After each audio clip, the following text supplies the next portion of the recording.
Bolalarning telefondan ko'p foydalanishiga, kitob o'qimasligiga va kech uxlashiga faqatgina o'z ota-onasi, ya'ni siz aybdorsiz.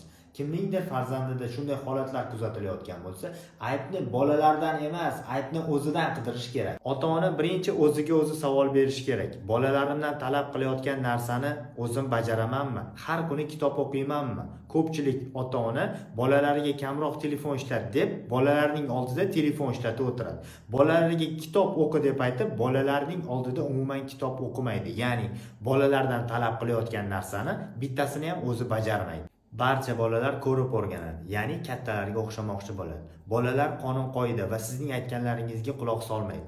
Bolalar sizning qilgan ishlaringizni va sizning odatlaringizga qarab o'rganishadi. Farzandingiz kitob o'qishni xohlaysizmi? Birinchi o'zingiz kitob o'qing. Farzandingiz telefondan kamroq foydalanishni xohlaysizmi? Birinchi o'zingiz telefondan kamroq foydalaning. Farzandingiz sport bilan shug'ullanishni xohlaysizmi? Birinchi o'zingiz sport bilan shug'ullaning. Bolalar kattalarning aksidir. Unutmang, qush uyasida ko'rganini qiladi, bolalar oilasida ko'rganini qiladi. Barcha bolalar farishtalardir. Farishtalarni qanday katta qilish o'z ota-onasiga bog'liq.